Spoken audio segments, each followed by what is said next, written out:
Welcome back to Japanese कक्षा। आज का ये वीडियो लास्ट वाले वीडियो से कनेक्टेड है, तो जो व्यूअर्स लास्ट वाला वीडियो नहीं देख के आए हैं, मैं रिकमेंड करती हूँ कि आप लास्ट वाला वीडियो देख के आओ ताकि ये वीडियो थोड़ा और अच्छे से समझ में आए। तो लास्ट वीडियो में हमने ये डिस्कस किया था कि हिरागाना, कातागाना और कांजी की हिस्ट्री क्या है, क्यों एग्जिस्टेंस में। ओके, तो आज उसकी आगे की बात करेंगे। तो स्पेसिफिकली आज का ये वीडियो कांजी पे बना रही हूँ मैं। तो जो भी क्वेश्चंस होते हैं ना आपके कि कांजी इतने डिफिकल्ट कैरेक्टर्स है, क्या इनको मेमोराइज करने के लिए टेक्निक्स है, बिल्कुल ये वीडियो उन्हीं के लिए है। तो कांजी की डेफिनेशन से ही शुरू करते हैं। क्या है कांजी की definition? Kanji is a symbolic character और a pictorial representation that represents topic और सब्जेक्ट। जी हाँ, टॉपिक और सब्जेक्ट को ये कांजी रिप्रेजेंट करता है। टॉपिक जो अपने आप में काफ़ी वास्ट होता है, लाइक अ सब्जेक्ट। ओके, तो एक सब्जेक्ट और टॉपिक में ढेर सारी कांजी आती है जो इसको कॉम्प्लेक्स बना देती है। तो अब हम कांजी को पढ़ने की स्ट्रेटजी के बारे में बात कर रहे हैं। तो मैं यहाँ पर स्पेसिफिकली बात करूँगी JLPT के एस्पिरेंट से, जो JLPT के लिए एक सर्टेन टाइम ऑफ लिमिट में कांजी पढ़ना चाहते हैं। तो मैं उनके लिए ये वीडियो बना रही हूँ। ओके, फॉर एग्जाम्पल आप एग्जाम दे रहे हो जुलाई वाली, ठीक है। आपके पास कितना टाइम होगा? जनवरी, फेब, मार्च, अप्रैल, मई, जून। तो जुलाई में आपका एग्जाम है। इस ड्यूरेशन की स्ट्रेटेजी फॉर एग्जाम्पल मैं आपको बताती हूँ। तो पहले आप क्या करो ना, जो जैन से अप्रैल तक, ठीक है, 4 महीने आप टेक्स्ट बुक पढ़ो बस। क्योंकि आप जितना इसको एकदम एक्सटेंसिव रीड करोगे ना, उतना प्रॉपरली आप टेक्स्ट बुक में है एटलीस्ट उतना अच्छे से कर पाओगे। अब टेक्स्ट बुक में जो है, मैं क्या बात कर रही हूँ इसमें, तो टेक्स्ट बुक में क्या है आपका है सेंटेंस पैटर्न्स। नेक्स्ट उसकी जस्ट नीचे होता है एग्जाम्पल्स। फिर चैप्टर खत्म होने के बाद ही क्या स्टार्ट हो जाता है उसमें? एक्सरसाइजेस, ठीक है। और इन चैप्टर स्टार्ट होते ही जो आता है वोकैब। तो आपको ये 4 महीने क्या पढ़ना है? वोकैब पढ़ना है, ग्रामर पैटर्न्स, एग्जाम्पल्स, एक्सरसाइजेस बहुत एक्सटेंसिवली पढ़ना है, ठीक है। अगर आप बोलोगे कांजी की बात, तो कांजी यहाँ पर फोकस नहीं है। फोकस क्या है? आपको सिलेबस खत्म करना है, ठीक है। तो क्योंकि सिलेबस अपने आप में काफ़ी वास्ट होता है, इसलिए पहले आप टेक्स्ट बुक खत्म कर दो, ठीक है।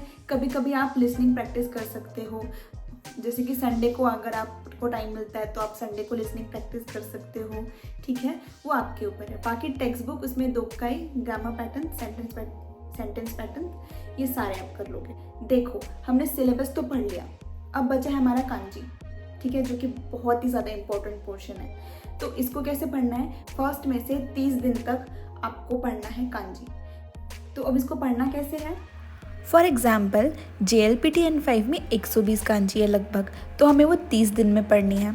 अगर हम 120 कांजी को 30 से डिवाइड करेंगे तो मतलब 4 कांजी हम एक दिन से शुरू कर सकते हैं। 4 कांजी मैंने मिनिमम टारगेट बताया है, आप अपने अकॉर्डिंग अपने टारगेट सेट कर सकते हैं। फॉर एग्ज़ाम्पल अगर आपने 10 कांजी पर डे की, तो इसका मतलब है कि 12 डेज़ में आपकी 120 कांजी हो जाएगी। तो आप अपने अकॉर्डिंग, अपने कंफर्ट के अकॉर्डिंग अपना टारगेट सेट कर सकते हैं। फिलहाल इस वीडियो में आगे चलते हैं मिनिमम टारगेट लेके, जो कि है 4 कांजी एक दिन में। तो आप थोड़ा जल्दी उठने की कोशिश करो, क्योंकि ये आपको ना मेमोरी को भी बहुत हेल्प करेगा फ्रेश रखने में। तो अगर आप जल्दी उठ पा रहे हो तो प्लीज़ डू इट। तो फॉर एग्जांपल आप 6 या 6:30 बजे उठ जाओ, चलो 6:30 पकड़ लेती हूँ, 6:30 बजे उठ जाओ और उसके बाद आप वो 4 कांजी पढ़ लो, ठीक है। आपको हो सकता है 5 मिनट लगे, 10 मिनट लगे, मैक्सिमम 20 मिनट लगे, ठीक है। तो आप उस अपने हिसाब से पढ़ो, जो भी आपकी स्पीड है, एंड देन उसको पढ़ के एक साइड रख दो और आप फिर अपना दिन शुरू करो। आपको जो भी काम करना है, जितना भी बाकी भी सिलेबस रिवाइज करना है, जो भी करना है, आप अपना दिन का पूरा काम कर लो। फिर एंड में सोने से पहले वो 4 कांजी रिवाइज कर लो। कौन सी 4 कांजी? जो आज सुबह पढ़ी 6 बजे, 6:30 बजे, ठीक है, वो आप रिवाइज कर लो। अब नेक्स्ट डे उठोगे 2 मई को, फिर क्या करोगे? उस दिन की 4 कांजी। लेकिन उससे पहले आप एक क्विक रिवीजन कर लो कल की पढ़ी हुई 4 कांजी का। तो जब भी आप रिवीजन करोगे ना, आपको बहुत कम टाइम लगेगा, क्योंकि आपने पहले ही वो चीज़ पढ़ी हुई है। तो पहले की 4 कांजी और सेकंड तारीख की 4 कांजी वो ऐड हो जाएगी 8। ऐसे करते करते रिवाइज करते करते आपको 120 कांजी 30 डेज में हो जाएगी। इस टेक्निक को स्पेस रिपीटेशन टेक्निक भी कहा जाता है और इसी टेक्निक को यूज़ करते हुए एक ऐप है जो मैं यूज़ कर रही हूँ और मैं आप सबको रिकमेंड करना चाहती हूँ। तो इस ऐप का नाम है मोची कांजी लर्न जैपनीज। कांजी थोड़ी डिफ़िकल्ट है और कॉम्प्लेक्स है, इसलिए कुछ लोग इसको छोड़ देते हैं, लेकिन कांजी याद करवाने के लिए मोची कांजी ऐप आप लोग यूज़ कर सकते हैं। तो मोची कांजी यूज़ करता है स्पेस रिपीटेशन टेक्निक आपको कांजी याद करवाने में।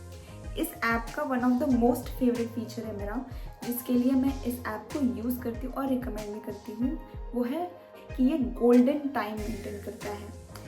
अब ये गोल्डन टाइम होता क्या है? फॉर एग्जाम्पल आपने कुछ चीज़ याद किया या आपने कुछ नया वर्ड या नई कांजी याद की, तो आपको कुछ टाइम बाद उसका रिवीजन करना होगा। फॉर एग्जाम्पल आपने कल कोई कांजी पढ़ी, आपको कल उसका रिवीजन करना है, ठीक है? तो ये ऐप ऑटोमेटिकली ही आपको रिवीजन के लिए फिर से रिव्यू करने के लिए एक नोटिफिकेशन भेजेगा, क्योंकि ऐप के एल्गोरिदम में उसको पता है कि आपको इस टाइम में रिवीजन करना है, ठीक है? ये ऑटोमेटिक नोटिफिकेशन हमारे लिए बहुत यूज़फुल है, जो हमें पढ़ी हुई चीज़ें वापस रिकॉल करने के लिए एक बार रिवीजन करवा ले। इस ऐप का बहुत ही स्टैंड आउट फीचर है कि ये फ्लैश कार्ड यूज़ करता है। जैसे कि आप देख सकते हैं स्क्रीन पे, फ्लैश कार्ड से आपको मदद होगी कांजी मेमोराइज करने के लिए। तो कांजी मेमोराइज करने के लिए फ्लैश कार्ड आपको यूज़ करने चाहिए, ये बहुत हेल्पफुल होते हैं। इसमें सिर्फ फ्लैश कार्ड नहीं, इसमें ऑडियो और इमेजेस, आप सिर्फ कांजी देख ही नहीं पाओगे, उसका प्रोनाउंसिएशन सुन भी पाओगे। सेकेंड, इसमें ये फीचर है कि इसमें N5 से लेकर N2 तक कोर्स लिस्ट है। तो इसके कोर्स लिस्ट में N5 से लेके N2 की कांजी तो है, इसके साथ साथ आपको इसके टॉपिक वाइज कांजी भी मिल जाएगी। टॉपिक वाइज से मेरा मतलब है कि फॉर एग्जांपल आपको IT इंडस्ट्री की कांजी देखनी है या फिर नर्सिंग इंडस्ट्री की कांजी देखनी है। इसी तरह काफ़ी सारे छोटे छोटे टॉपिक्स पे भी इन्होंने सब्जेक्ट वाइज कांजी के लेसन्स डिवाइड किए हैं। ये लेसन्स आपको 5 से 10 मिनट के शॉर्ट टाइमिंग्स में मिल जाएंगे, जो कि आपके लिए बहुत यूज़फुल होगा। सब्जेक्ट वाइज कांजी से मेरा मतलब है कि अगर IT इंडस्ट्री की कांजी पकड़ते हैं या फिर ऑफिस की कांजी पकड़ते हैं, तो जैसे ऑफिस एक सब्जेक्ट हो गया, इसमें आप अगर जाओगे तो आपको कांजी मिलेगी जैसे उकेत्सुके। उकेत्सुके मतलब होता है रिसेप्शन डेस्क, और जिमुशो मतलब होता है ऑफिस।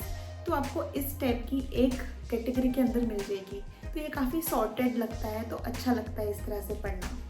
थर्ड फीचर इसमें यह है कि ये लेवल्स ऑफ मेमोराइजेशन यूज़ करता है। इसकी एक डिजिटल नोटबुक होती है जिसमें आपने जो भी कांजी पढ़ी हुई होती है वो लेवल के अकॉर्डिंग ये डिवाइड कर देता है, और इन लेवल्स पर आप जाके आप देख सकते हो कि आपने कितने लेवल्स में कांजी पढ़ी हुई है।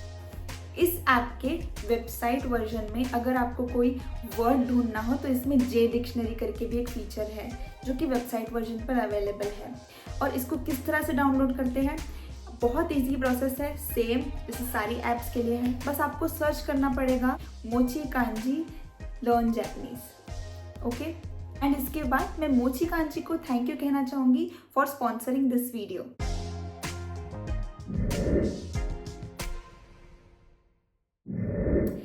देन आते हैं अपनी स्ट्रेटेजी पे वापस।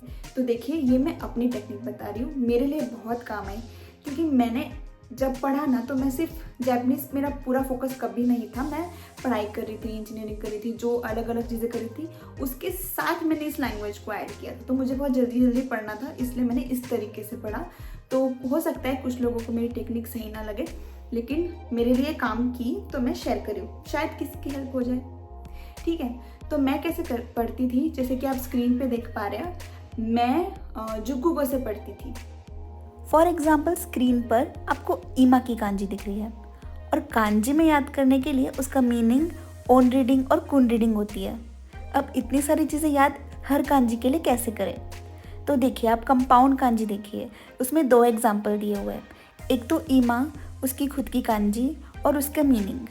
चलो इतना याद हो गया कि ईमा ऐसे लिखते हैं, और फिर ये उसकी कुन रीडिंग है और इसका मीनिंग है प्रेजेंट टाइम। सेकंड कांजी देखिए आप, सेकंड कंपाउंड कांजी है कोनशू की, मतलब दिस वीक। अब इसमें आपको दोनों चीज़ें याद हो गई, एक तो ईमा जो इसकी कुन रीडिंग है, और इसकी ओन रीडिंग है कोन। इसी तरह आपको जुगुगो से पढ़ते पढ़ते कांजी याद हो जाएगी। तो आप भी ट्राई कीजिए, जब भी आप कोई कांजी पढ़ रहे हो तो उसके ना कंपाउंड वर्ड्स को देखिए, ठीक है। उसकी लिस्ट आपको अवेलेबल मिल जाएगी। N5 का तो बहुत सारा मटेरियल नेट पे ही है, आप वहाँ से भी कर सकते हो, या फिर आप जहाँ से भी पढ़ रहे हो आप उनसे भी बोल सकते हो कि हमारी जो वोकैबुलरी लिस्ट है उसमें भी आपको मिल जाएगी कंपाउंड कांजीज। तो कंपाउंड कांजी से पढ़ने की कोशिश करो, क्योंकि उसके दुगने फायदे हैं। वोकैब कांजी भी याद हो जाती है और कुन और ऑन रीडिंग, ठीक है। तो इसलिए मैंने मेरे लिए यूज़ की और मुझे ये बहुत हेल्पफुल लगी।